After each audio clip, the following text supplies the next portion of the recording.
Voilà, alors maintenant, on va faire une expérience. C'est élémentaire en chimie, mais il se trouve que l'autre jour, j'étais avec des cuisiniers étoilés et pour eux, ça leur a rendu service. Donc, ça rend service en cuisine. Alors, l'idée est la suivante. Il y a souvent, quand on fait une sauce, elle est un peu trop acide. Donc là, je vais prendre du vinaigre d'alcool cristal. Ça va être vraiment trop acide. Voilà. Imaginons qu'on ait une sauce qui soit trop acide.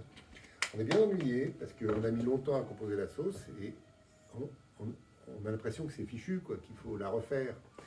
Non, il ne faut pas la refaire. Si on est chimiste, on trouve un moyen. Bon. Alors, d'abord, il faut savoir que l'acidité, c'est quelque chose qui peut se mesurer avec des petites bandelettes comme ça. Ça s'appelle du papier pH. Alors, on le trempe dedans, on le sort, on le met ici et on regarde la couleur centrale. Alors, la couleur centrale, est-ce qu'elle ressemble au 6? Non, c'est pas la même couleur. Elle est plutôt sur le 2. Le pH, c'est 2. Alors, le pH, donc l'acidité, ça se mesure entre 0 et 14. Entre 0 et 7, c'est acide. Entre 7 et 14, c'est basique. C'est le contraire d'acide. Mais 0, c'est très, très, très, très acide. On ne peut pas manger du 0. 2, c'est déjà très acide. Donc, on fait attention avec du 2. Il faut faire attention que l'acidité qu'on mesure, ça n'a pas un rapport avec celle du goût. C'est-à-dire, par exemple, si on met plein de sucre, l'acidité va disparaître, alors que ça sera toujours acide. Bon. Et ça attaquera toujours l'estomac. Donc, par exemple, dans le tabasco, qui est une sauce au piment, c'est pas le piment qui trouve l'estomac, c'est le vinaigre qui est dans la sauce. Donc, attention à l'acidité, elle est souvent cachée. Une framboise, par exemple, parfois c'est un pH de 2 aussi. Mais il y a plein de sucre, donc ça paraît pas acide. Alors, l'expérience est la suivante.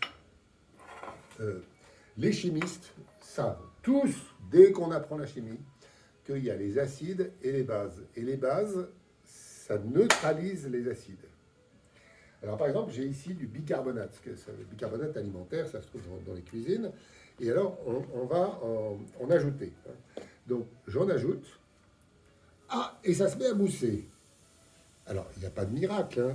On sait bien que ça va se mettre à mousser. Moi, ça m'émerveille. Mais en vrai, c'est quelque chose que je savais quand j'avais 6 ans. C'est de la chimie vraiment élémentaire. Ça se met à mousser parce que le vinaigre, c'est-à-dire l'acide acétique qui est dans le vinaigre blanc, réagit chimiquement avec le bicarbonate. Ça libère ce gaz, c'est du dioxyde de carbone. Et à ce moment-là, ça neutralise. Alors là, j'en ai pas mis assez, je vais en mettre un peu plus, ça va mousser encore un peu plus. Voilà, oh là là, ça mousse. Voilà. Et maintenant, on va de nouveau mesurer le pH. Voilà. Alors, je trempe ma bandelette, je la mets à côté de la première, et je vois, qu'on est plutôt à un pH 4 là maintenant. Donc on est passé d'un pH 2 à un pH 4. C'est intéressant, parce que 4, ça devient très admissible en bouche. Alors j'en rajoute encore un peu, voilà. Là j'y vais comme une brute, c'est pas comme ça qu'on fait en vrai, on me met une pincée. Et là, je retrempe une bandelette, et ce coup-ci, notre pH, il est combien? Notre pH, il est 6. Et bien maintenant, j'hésite plus, je prends,